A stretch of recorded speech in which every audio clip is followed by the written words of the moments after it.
on. You gotta be kidding me. Ha.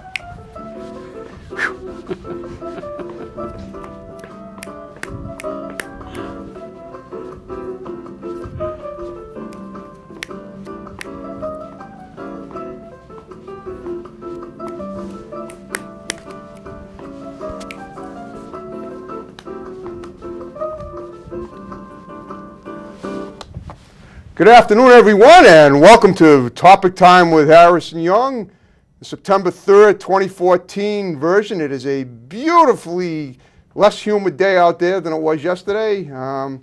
In here, we got a really awesomely talented guest who I met a couple of weeks ago at the Marshfield Fair. I'm sure many of you folks in Rainham have attended that. It's a great little community setting for a summer afternoon for a week, and I was lucky enough to hear this man here. This is Craig Sonnenfeld playing his air on the midway at the fair, and now he's with me tonight to be my guest. So, Craig, how you doing tonight? I'm doing great, Harrison. How you doing? Great. Thanks for coming in and being my guest. And we're going to interview him. Yeah, we're going to interview him, and we're going to hear some of his music, and I'm going to find out all about him, his history, and all that. So, Craig, tell me how long you've been playing music for. Well, I played when I was a teenager for about, let's see, 10, 12 years, and then I stopped for a couple of decades. Wow. And why is that? I was doing other things, had a couple of different careers, wanted to raise a family, and I did all that. So this time, I've been playing for about 11 years. Okay. From today going back. I took it up again about 11 years ago. Okay. Well, so growing up, you weren't really musically inclined as a kid? I mean, preteen?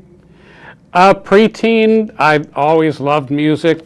I grew up in Atlantic City, New Jersey. Oh, wow. And we all know that. You don't sound like someone with a New Jersey dialect.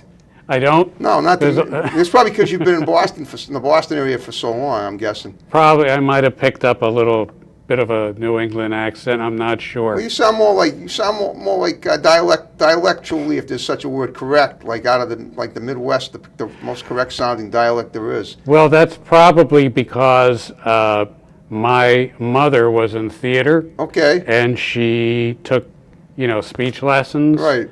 And she was very adamant about speaking correctly and clearly. Awesome. That's awesome. Were you in theater too by any chance with her at all? Or I was not in theater. I was a little kid while she was in local theater in New Jersey. I was in Atlantic City? Atlantic City and some in the Philadelphia area. Okay, so I understand. You grew up in the Atlantic States, and then how did you end up in New England all? Why did you end up? Well, I went to Rutgers, which is State University in New Jersey, and I had my first job in Foxborough. When I got out of college, I actually taught preschool for a few years. Okay. And then I went back to school, got a master's degree in counseling, so I worked. Same school as before, Rutgers again? No, I went to Rhode Island College in Providence, Rhode Island. Okay, sure. And I worked in Boston and Worcester in clinics, outpatient clinics and hospitals. And then I wanted to make a little more money, so I went back to technical school and became systems analyst and programmer. Where'd you go to tech school? I went to the Computer Learning Center in Somerville. Okay, wow. It's not there anymore. Okay, right. Yeah, I didn't know that, but that's awesome. Is that what you do now? You do programming? I still do programming, analysis. Okay, so this music is kind of like a hobby, but you love it anyway. Or do you... I love it, and I perform a lot in the area, and also in New Jersey. I performed as far away as Cleveland. I performed in Philadelphia, New York. So anything on the West Coast or in between here and there? I haven't performed on the West Coast. That's maybe pretty good, someday. though. I mean, it's awesome that you get to. I mean, you are an awesome musician. Well, thank you. Tonight you rendered. You have a selection. You gave me one of your CDs at the fair, which I really loved. I'm listening to it regularly, but I have to admit I was quite moved by your music at the fair. And if you like, why don't you start us off with a song? You want to do that? Sure. And we'll talk a little more after that. You Sure. can name the song. You can say whether it's a cover or an original, and then we'll take it from there. Well, this is an original. This song is called Still Gonna Shine. Cool. Love it. Love the title.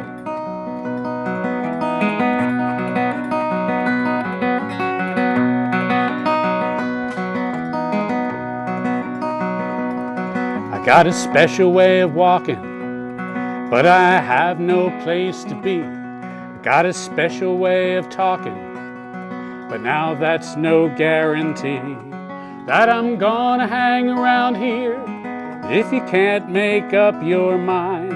And in case you decide you have to go, I'm still gonna glow, I'm still gonna shine.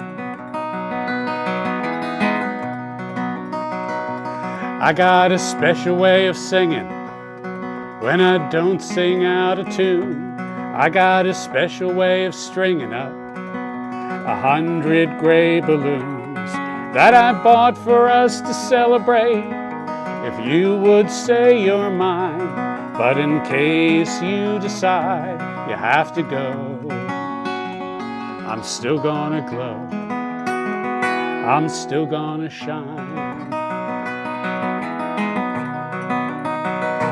I'm gonna shine just like the sunrise, gonna shine into the night. I'm gonna shine like the reflection of 1,000 cranes in flight. Now I'm hoping that you'll stay, I'd sure like that scenario. But in case you decide you have to go, I'm still gonna glow, I'm still gonna shine.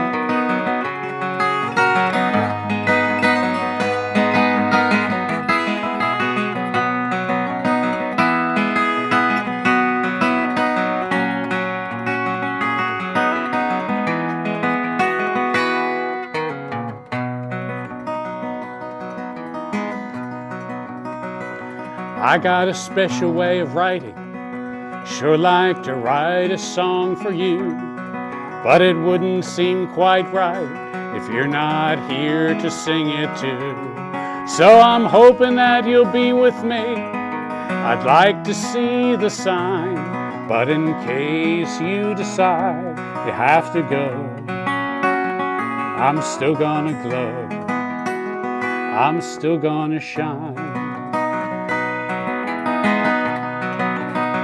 I'm still gonna shine.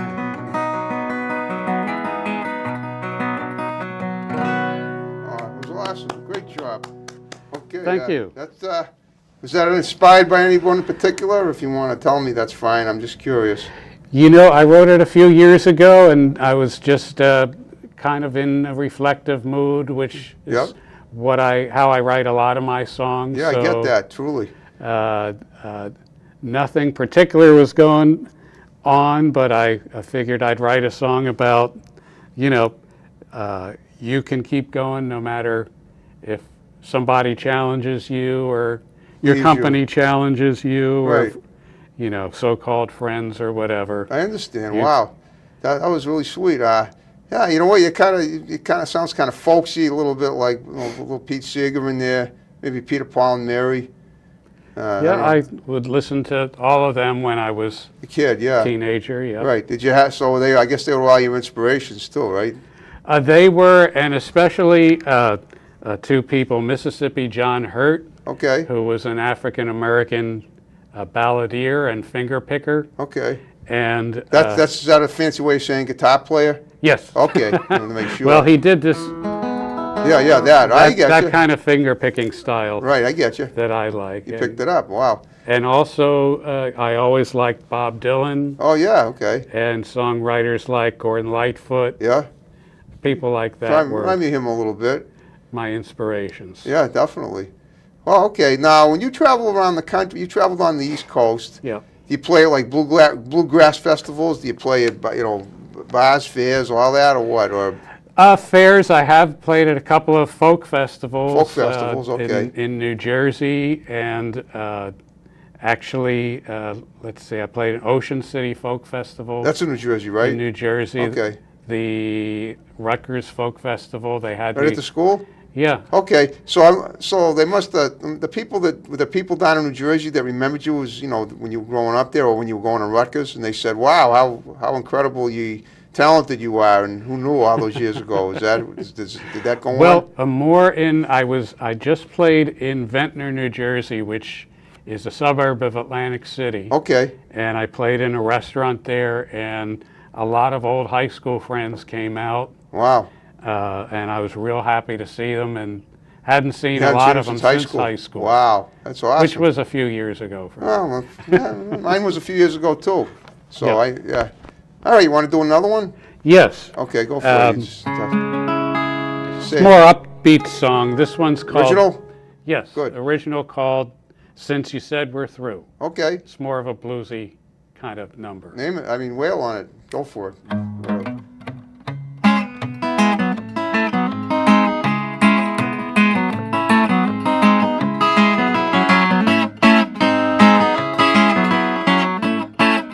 Well, I don't want to love nobody, can't love nobody else but you.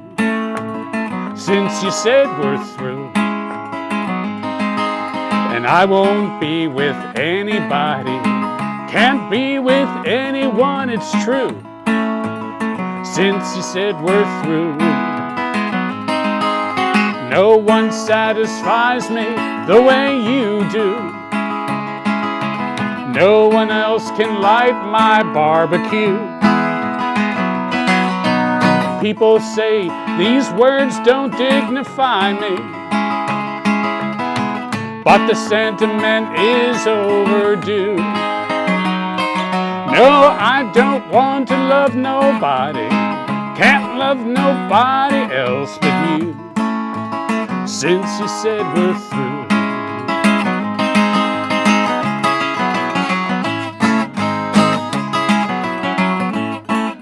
And I won't dance with anybody, can't dance with anyone but you. Since you said we're through. And no romance for anybody, no romance for anyone, it's true. Since you said we're through. Now I won't stand in line in a big bar, or stand in line in crowded singles bars. Those relations disappear like vapor, and all those people act like they're from Mars. No, I won't dance with anybody, and no romance for anyone but you. Since you said we're through.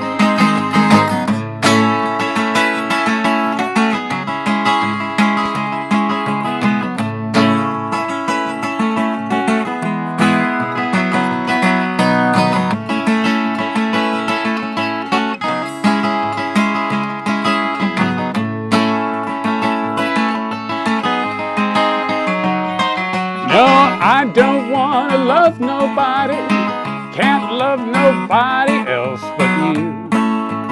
Since you said we're through. And I'm too shy with everybody, I'm much too shy with everyone but you. Since you said we're through. Now I prefer to sit in my apartment, doing things I like to do alone. But if I can offer you a small hint, often I'm just waiting by the phone. I don't want to love nobody, can't love nobody else but you. Since you said we're through. No, I don't want to love nobody. I don't want to love nobody. I don't want to love nobody.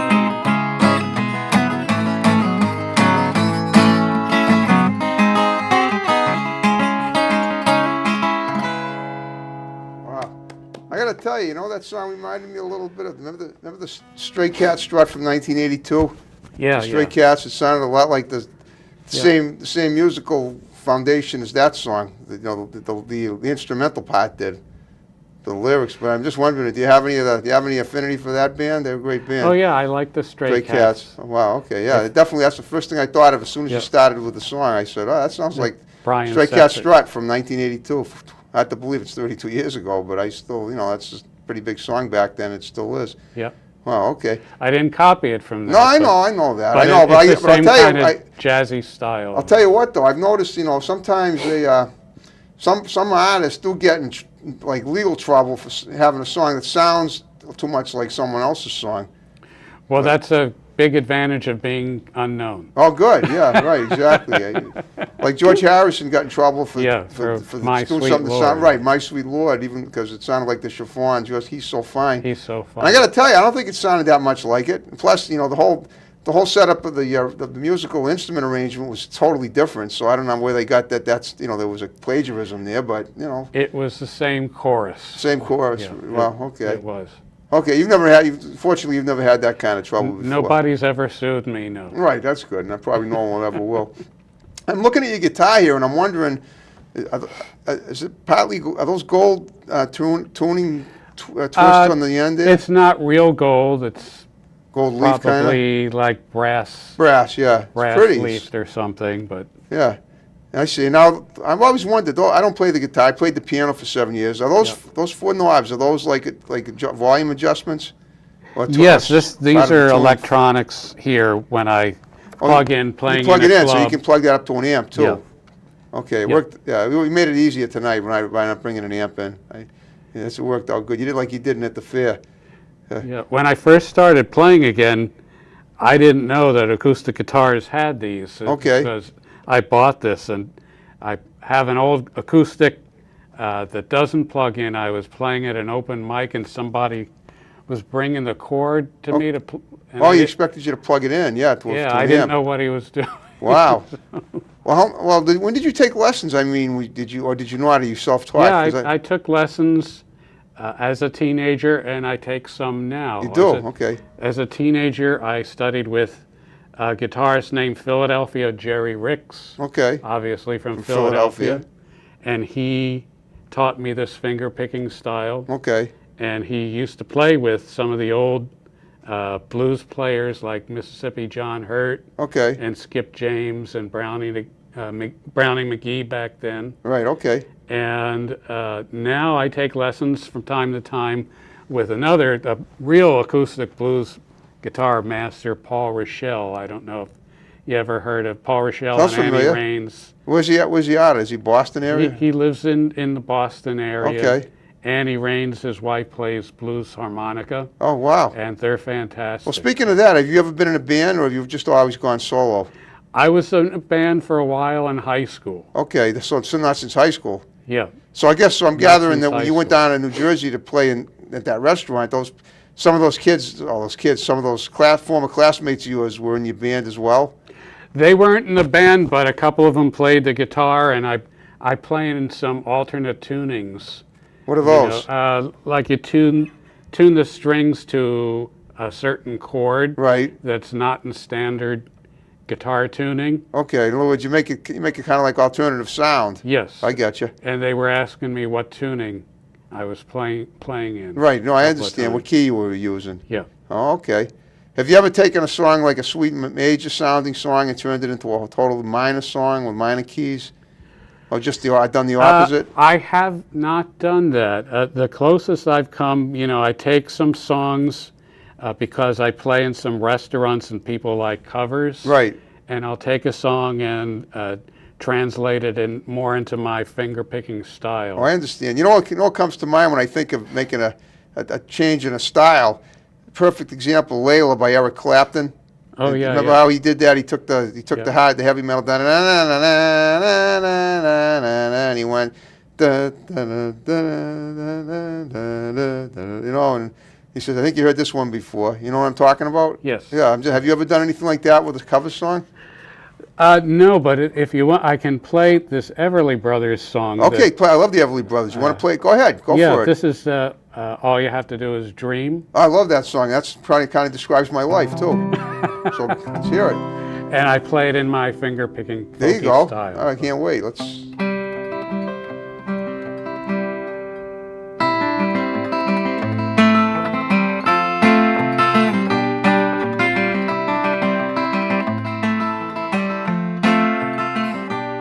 When I want you in my arms, when I want you and all your charms, whenever I want you, all I have to do is dream. Dream, dream, dream when I feel blue in the night. And I need you to hold me tight whenever I want you. All I have to do is dream. I can make you mine, kiss your lips of wine, anytime, night or day. Only trouble is, gee whiz, I'm dreaming my whole life away. I need you so that I could die. I love you so. And that is why whenever I want you, all I have to do is dream. Dream, dream, dream.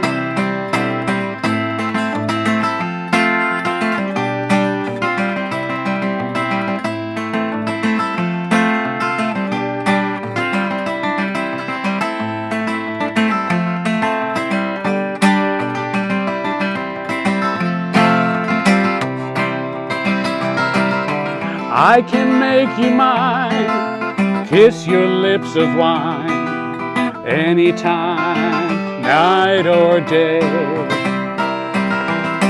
Only trouble is, gee whiz, I'm dreaming my whole life away. I need you so that I could die. I love you so. That is why whenever I want you, all I have to do is dream. Dream, dream, dream, dream. Dream, dream, dream.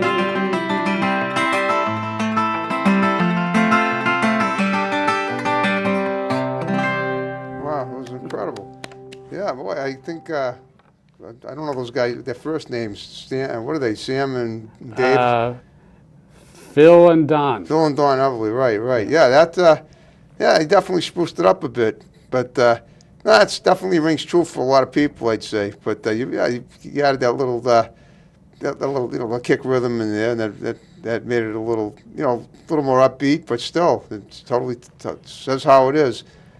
Have you ever been to any of these guys? I mean, the Everly Brothers, they still perform? Are they both still alive? Or Well, Don just died a couple of months ago. He did, yeah. Phil Everly is still alive. Did you ever see them perform together live when they were young? When you were younger? Yes, I did. We had in Atlantic City, we had a venue called Steel Pier. Okay. Which had all the newest musical acts. Right. And I saw the Everly Brothers live. And that was when you were a teenager? Younger than that. Really? Yeah. Wow. That's maybe a while. Maybe 11 or 12. Yeah. Something like that. Oh, okay. So you were, even back then you were a fan. How about you were a Platters fan? I was listening to there's a song that I love because it came out the year I was born. Smoke Gets in Your Eyes. You ever do that? Would you? Hey, would you? I don't know. I don't know how to play it, but I love the song. But yeah, it's a great song. It's a good idea. Maybe I'll learn it. I was gonna request it, but but that's okay. Well, so let me ask you this now: how many years have you spent writing music? Not playing, writing. Well, really, since I started playing again 10 or 11 years ago, I've been writing. And then since then, had you written any originals before that you still play now? No, I did write songs when I was younger, but Right. none that I still play. None you still play. So now that leads me to my next question. About how many songs do you have that you've written? I'd say ones I've kept maybe about 50, 60 songs. Wow, that's incredible. Because I have 5 CDs. There's about 10 songs each, and except for one, they're all originals. Oh, wow, that's incredible. And there's a bunch I haven't recorded also. Okay. Well, but you will eventually, right? I hope so. Well, do you have a studio where you go around in the Boston area that you record in? Well, I've recorded with a couple of different people. One is a great jazz guitarist. His name's Steve Rapson. I did my first CD in his studio. Okay. And I did several.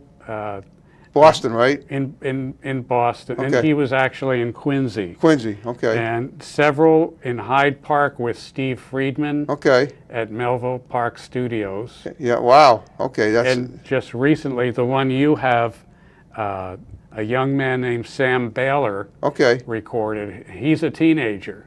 Wow. And he used the CD obviously a precocious one. Very precocious. He can pick one of these guys, pick up any instrument, start playing. He plays a lot of the instruments behind me on that CD, Redemption. Let me ask you something. Have you ever had your music reviewed or written in any of the local periodicals?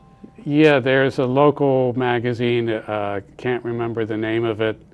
They did review one. They did like it. That's awesome. Well, the reason I'm asking is because there's a guy I had on my show named Bill Copeland. Are you familiar with him? No. Okay, he's a musical beat writer. He lives in New Hampshire, or he did. He may have actually moved down to Boston, and he's gotten me a lot of musical guests. And I would suggest possibly when you get a chance, maybe hook up with him on Facebook and play for him and see if he writes a review, because he's very, he's gotten a lot of. He's reviewed a lot of really good acts. He's done it, not all over the country, but he's done it in select cities like Chicago and Seattle, plus the Boston area. And he's gotten me several musical guests too. But what I like to do for my show and on Facebook is network people together. And it might behoove you to talk to him and see if he'll give you some press on his newsletter. I'd like to do that. I'll write after the show. I'll write that down. Yeah, good, okay. Yeah. Well, you want to do another song? Sure. All right, original cover, which is this is an original. Okay. It's more of a topical song. Okay. Well, this is topic time after all. And I wrote it about young men, minorities. Right.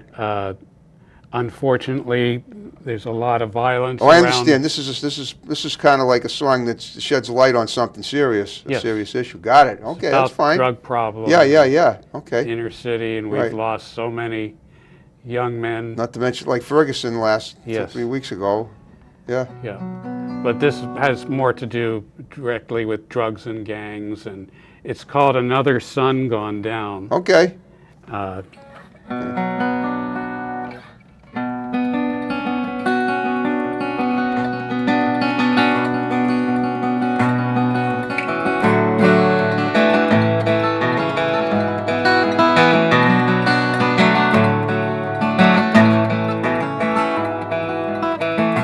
He never had a chance in hell from the day that he was born.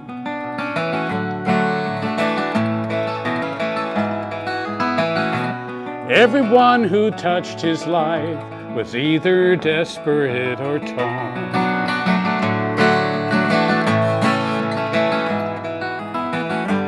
Guns and drugs surviving how you can. That's the way this side of town. But did he have to meet a violent end? Another day, another sun gone down.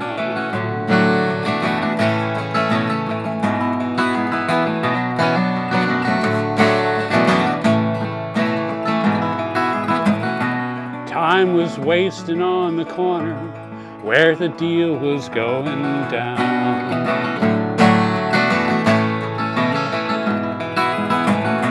Someone got his signals crossed and bullets rocked him to the ground.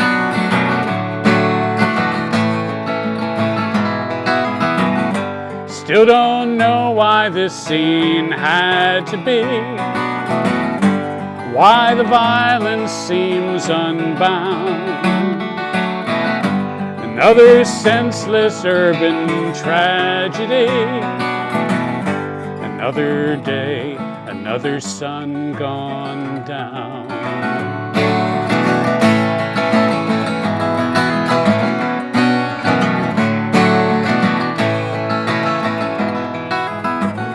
They buried him beneath a pine that at least provided shade.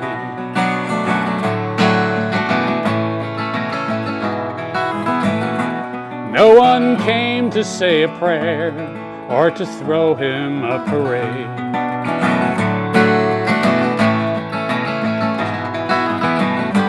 Nothing about him on the evening news, and no headline to be found. But there's really no one to accuse. Another day, another sun gone down. Another day, another sun gone down.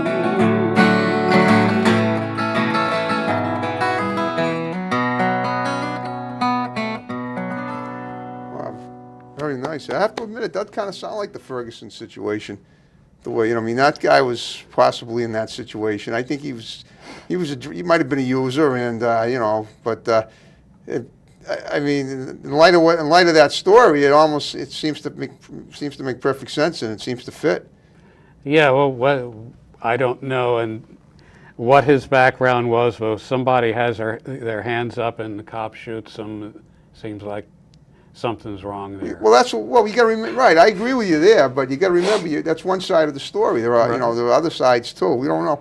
True. I mean, we weren't there, so all we can say is it was a tragedy. It's too bad it happened, and I'm sure that the people in the area will do what they can to justify it in the best way they can, if necessary. If the cop that did the shooting is exonerated, it's probably because the evidence shows that he really did act in self-defense.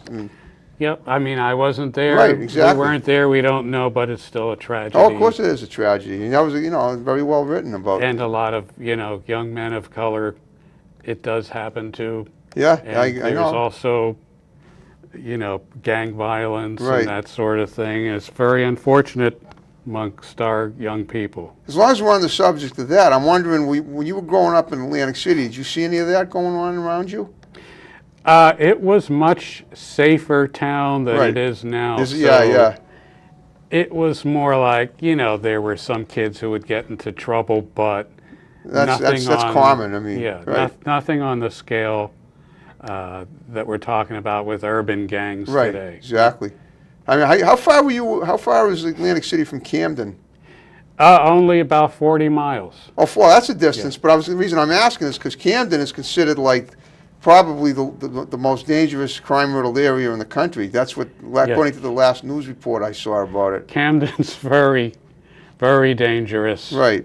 But 40 miles is a safe distance. I thought you were going to say like 4 minutes. No. Or 4 miles. No, it's like 40 miles. Well, 40 miles is an hour away. Yeah. I mean, that doesn't, that's fine. Did you spend a lot of time, did you gamble at all as a kid, younger guy, and go to the boardwalk or any of that stuff? They actually didn't I went on the boardwalk, but they didn't have gambling. They didn't have the casino back then, huh? No, they didn't have it till the late 70s. Right, you were up here by then. I was up here. Yes, I was. Right, okay, you obviously, yeah, you were. But my mother was still there. Okay. She worked in casinos. Did she really? Yeah. Wow, is she still with us? She's not with us. Okay. She worked in casinos and managed art galleries Wow. on the boardwalk and in the casinos. Kind of like a culture slash living on the edge type of deal. Although I don't know Yes. about. I mean, when you say manage a casino, was she a blackjack dealer or any of that? No, she managed art galleries. Oh, she managed. What did she do in the casino though? She was often, you know, took bets. So she was. She took. I mean, did she like deal? Did she deal cards? She didn't deal cards. It's like she was a pit clerk, they call it. What she did, I never saw her do it, so I don't. Maybe she didn't want you to see. Maybe she felt it would be the seediest side of her, career if you did. I don't know. Did you ever write a song about that? I didn't. You never wrote a song about living and growing up in Atlantic City or anything?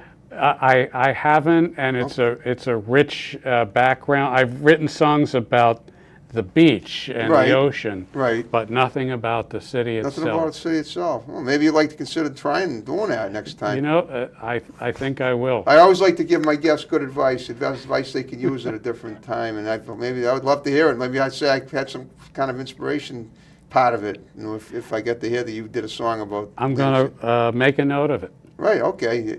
All right. Well, you want to do another one? Yes. Okay. Go for it.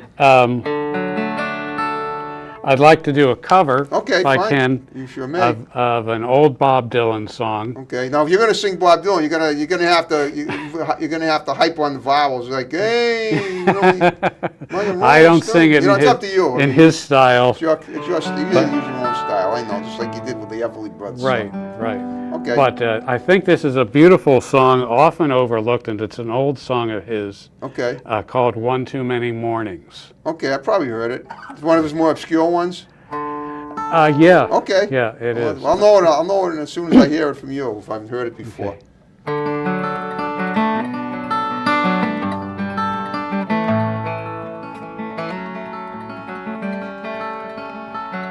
Down the street the dogs are barking, and the day is getting dark. As the night comes in a-falling, the dogs will lose their bark. And the silent night is shattered from the sounds inside my mind. For I'm one too many mornings and 1,000 miles behind.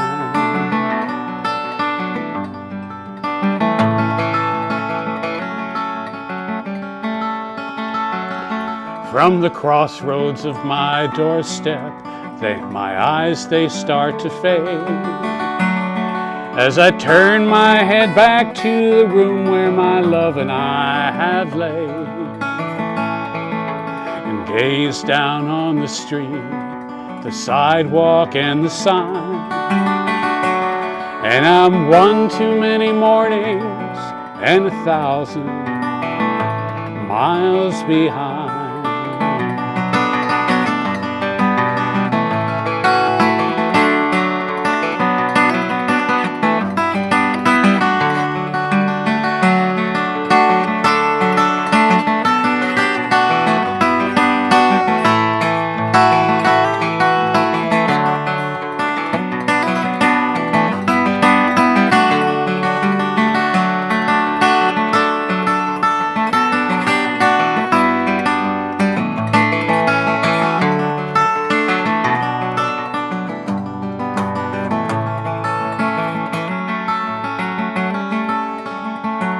It's a restless, hungry feeling that don't do no one no good. When everything I'm a-saying, you could say it just as good. You're right from your side, and I'm right from mine. We're both one too many mornings and 1,000 miles behind. We're both one too many mornings and 1,000 miles behind.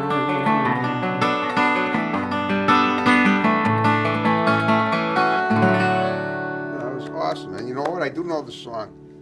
I do know. I've heard it.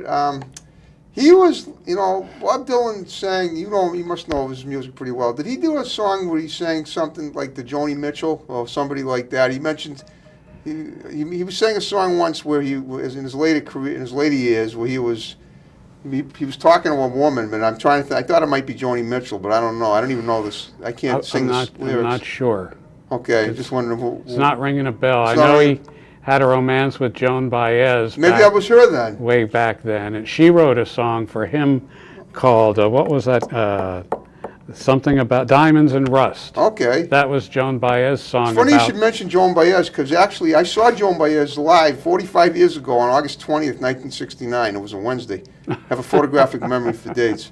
Really? I do. Well, for instance, I don't know if you're younger than me. If you were, I could tell you what day of the week you were born and what I was doing. I'm kind of sensing you maybe a little bit older, but not too much. But if you had any kids or something, I could tell you if you mentioned. I have a daughter. Okay, what's your date of birth? Her date of birth? Yeah. 1/10/89. January 10th, 1989. That was a Tuesday. I think you're right. I'm home right. Yeah. How about that, huh? So do you have that? I have Asperger's. I admit it right now, and that's what gives me the ability to do this. But I saw there's another name aside from Asperger's. That Well, kind of Asperger's memory, is a like little Mary Lou Henner has. Yeah, it. I don't have what she has. I don't have Okay. it quite as good as she does. I have to humbly say that. But I can pretty much, I mean, it's almost like OCD. If you have a memory if you have what I have, you kind of like you've been compelled to think about days and focus on them and dates and things. And this is what I've done since I was a little kid myself. So does it come just naturally? Oh, or- yeah, but I have to work at it. It's something I've been doing since I was a kid. It's like, I always say the memory is like a muscle. If you work at it, it gets big and strong. If you don't, it turns to mush. And I've been working mine ever since I was, a little kid. I mean, I'll give you an example. 45 years ago today, I started 5th grade. Now, it was a Wednesday, just like today. The weather was exactly the same. And I was a porker at the time. I had a big belly. I was wearing baggy, and my pants were all baggy. And I remember I was kind of nervous because my teacher was a witch. But she turned out to be all right. I learned a lesson that year. I learned that I went to an old type 19th century school mom type school, no hot lunches, no cafeteria. It was a barnyard building, 300 kids, heated by a single boiler in the basement. But I learned that not everybody's going to be, sweet cream sugar coating and sugar coated, and that doesn't mean you can't still make the most of the situation. And she was a really good educator. And I saw her a bunch of years later, and I told her that. Back when, in my early 30s, I was part of a news team in Brockton, a cable news show. When we went to a school she was teaching, and I mentioned to her, I said, I dreaded being a student because I thought you'd be really, hard to deal with. I was petrified of you for the 4 years before I got to 5th grade, but you turned out to be a really awesome teacher. And of course, she said, well, that's true. She didn't say that, but she said, well, okay, thank you. She took everything with a grain of salt. She didn't really overemphasize any compliment or insult. She just basically, she was a really straightforward, straight shooter, pragmatic type of person. Well, that's fun. You say it was 45 years ago? Today, so September 3rd, 1969. I am a little older because I just went to my 45th high school reunion. Oh, 45th? Okay, I had my 35th 2 years ago, and I didn't go. But I got to tell you, it looked like I saw pictures. It looked like a nursing home in there. So I think I'm aging pretty well. I'll be 55 a month from today. And I feel pretty good. I've never felt better. That's good. Yeah, right. So you look good. Well, yeah. I mean, I'm a vegan too, and a vegetarian. Well, that is healthy. It is. Yeah. It's healthy, and it's a lot more humane as well. Yes, it definitely. I used to be vegetarian. Why did you leave? Why? Why'd you leave our tribe? This was years ago, and I was living a certain kind of lifestyle, got out of it, started eating meat and drinking alcohol. Well, did you know, I mean, let me ask you this. When you were a vegetarian, for how long were you a vegetarian for? 7 years. 7 years? Yeah. Did you feel you were missing something in all of a sudden? Because 7 years is a pretty good stint of years to be a vegetarian and then suddenly turn back. Yes, I did. What? I felt like I was, believe it or not, looking at me now, too thin and wasn't getting enough protein. Really? Okay. But I probably wasn't doing it right. Well, I was going to say that's probably true because I get you can eat. Yeah, I know people meatless and now get plenty of protein and do. have it be delicious and Yeah. 32 and years. I'm for heading me. back in that direction. I don't eat red meat. Okay. Very rarely. Well, let me tell you this: if for any meat product that you love the taste of and that you want to get protein from, there's a vegetarian substitute which tastes at least as good and gives you all the nutrients you need. I eat veggie burgers every day. I love veggie burgers, even portobello burgers. Portobello burgers are fantastic too, Yeah. and tempeh and tofu, and I eat broccoli and bean chili. Yeah. My parents have a very, very talented cook as a housekeeper. She's been with them 18 years, and she cooks for me regularly. But I had veggie burgers and pitted olives as well, and it makes it a really incredible mix every day.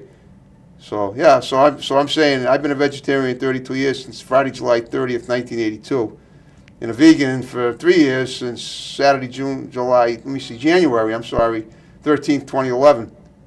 So Well, there's no question that it's more humane. I totally agree with you there. right, but it's not just more humane. I mean, I also eat a pound of chocolate every day too in my smoothies. I take 2 smoothies. One in the morning to get with fruit and chocolate and gets me through the day, like 10 hours, and I don't have to eat anything. And then at night with nuts, and it's with all this with almond milk, so there's no dairy involved, or eggs or any of that stuff. So, well, just in case you ever want to try it again, I think you'd really find it's incredible, and I'd be happy to help you find some good veggie burgers, well, not just veggie burgers, but foods you can eat that would fulfill your needs, both satisfy your taste buds and give you the nutrients that you needed. Yep. Okay. Not make you feel like you were too thin. All right. Well, you want to play some more? Sure. Okay. Go ahead. Let's see. What else can I do? Well, I was recently laid off. Oh. So I'm in between jobs now, but it's okay. Okay. I'm getting along okay. I have plenty of music gigs, and Awesome. I have interviews. And You have this? Right. You write interviews. But this is a song Yep. I wrote. It's called Me and the Big Machine, I love it. because I worked in big financial companies. Okay. And Oh, so, suited up in a shirt and tie and everything? well, we used to, but in recent years you didn't have to do that. Okay. Because Lucky you. I worked in, with computers, so it was Right. always. Yeah, it was just you and the database, right? That's right. Okay. Staring at a terminal. Right. So I was laid off a few months ago. At least I got a song out of it. This is Good. called Me and the Big Me and Machine. the Big Machine. Okay. That's-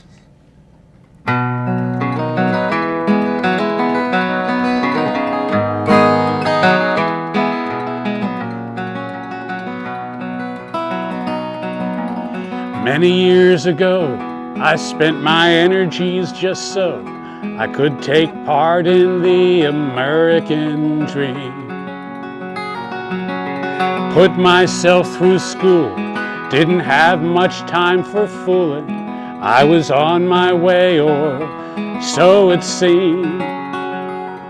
Then I worked for a great while, tried to live my life in style, till they told me I was obsolete.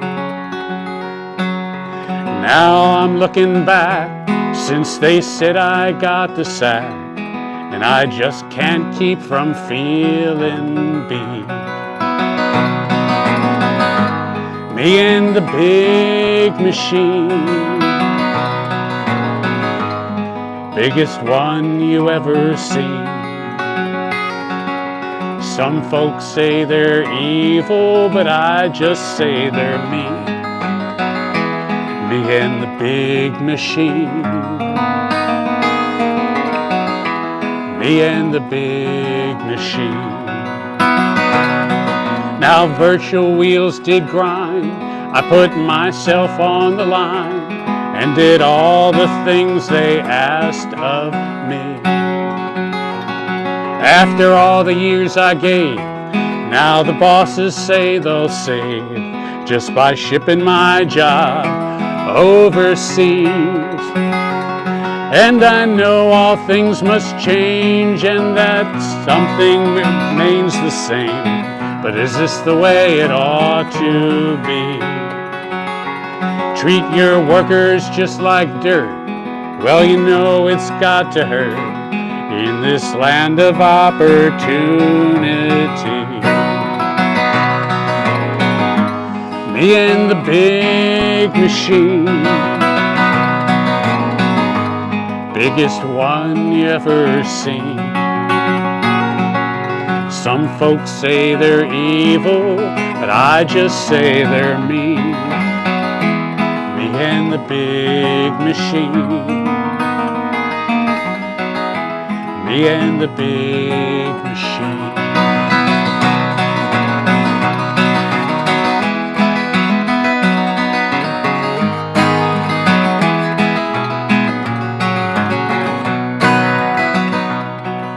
So that concludes my story. I know I'm not bound for glory, but I do believe I will get through. It's hard to take right now, but I'll make it somehow, no matter what I have to do. And to those who would decide that they'd try and hurt my pride, someday it might just come true. And somewhere down the road, you will get just what you're owed, and someone will do the same to you. Me and the big machine, biggest one you ever seen. Some folks say they're evil, I just say they're mean. Me and the big machine. Me and the big machine. Some folks say they're evil, but I just say they're mean. Me and the big machine. Me and the big machine. Wow, that was incredible. I gotta tell you, I mean, you could say that was a subtle song, but you took some shots, my friend. Yes, I did. At corporate America with that one, or whoever it was that wronged you in the employment department, and I appreciate that. Yes, well, especially considering I assume you were there for a long time before this happened. I was there for a lot of years. Yeah, gee, that's awful. I didn't think I thought it was kind of rare for someone in the white collar profession to get laid off, though. Oh, not at all. Really? Not at all. Especially in. It's the economy. You think? I mean, you say they're mean. You think maybe they just found some. Let me ask you this: being that you were a computer programmer, could it be that that they found that they could operate it more efficiently without a human being, or maybe that's what I mean. Maybe the computers are more efficient without human contact programming them. Not without a human being, but shipping the job overseas for cheaper labor. Oh, that's right. Wow, yeah. And I included that line in there because. Let me ask you this. I know this is kind of an off-the-cuff question, but did they give you an opportunity to go overseas and work in Japan or wherever they're shipping the labor? No. No, okay, that's terrible. Now, if they'd done that, at least they would have given you some opportunity. Yes. Right, okay. And then, well, that is too bad. Did you, when you were working for them, did you get to like travel a lot to see a lot of different ports of call, being that it was a computer company? No. No, it was going to the office. You got at least a pension or anything? Yes. Oh, good. Yeah. Okay. Well, that yeah, is good. they actually they took care of me fairly well to the point where I got a severance. Let's put it that way. So, but I still like to be working, so I'm still looking. Okay, I understand. Listen, I think we might have time for you to do one more song if you wanna, and then we can wrap it up. I can do. I mentioned Mississippi John Hurt. Yep. I can do one of his songs. Go for it. I love to do his songs. This is a simple song called My Creole Belle. Okay, My Creole Belle, like Creole, like Belle, okay. Belle, B-E-L-L-E. Oh, Creole Belle, a woman. Yeah. Got it. Yeah. Love it.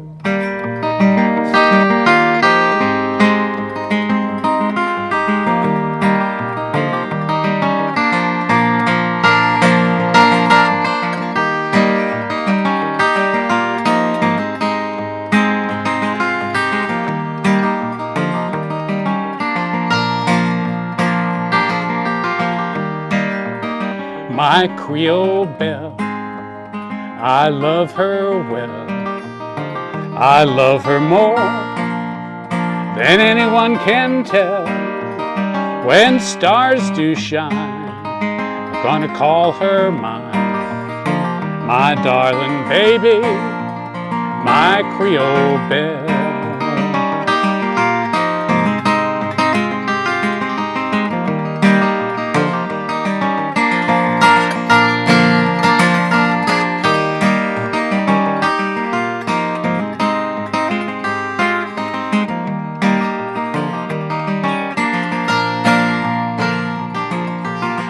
Yes, well, I got a house in the country, big old garden in the back, blues on the Victrola, what you think of that? Yes, my Creole belle, I love her well, my darling baby, my Creole belle, my Creole belle, don't you know I love her well?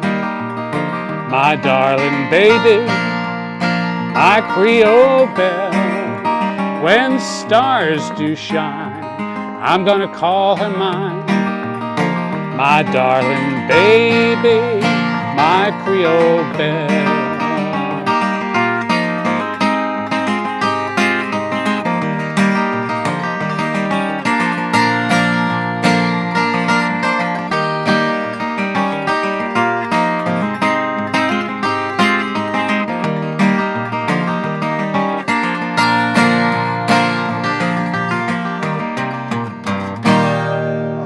So bluesy and, and upbeat, but definitely a song of admiration for a special lady. Yes, that's right. And Mississippi John Hurt did a lot of Well, speaking of songs that, I'm like wondering, that. do you know him personally? I didn't know him personally. Okay. I saw him once in person. Oh, you did? Okay. But I did not know him. Okay, yeah, that sounds like one of those upbeat Southern songs, Southern, Yes. kind of like in the, I'm using this as a kind of like as an analogy, but maybe like cotton picking music. Yeah, well, he played at dances. He was African American. Yeah, right. He That's played what I'm saying. at dances, both black and white. Okay. And he did work as a laborer. He worked as a cowhand. Okay. I'm not sure about picking cotton, but he was a farmer. Right. Well, He okay. That's lived where in it goes in the South, doesn't it? Yes, Okay. rural Mississippi. Cool. Yeah, that's what I'm saying. I picked that right up. That's awesome.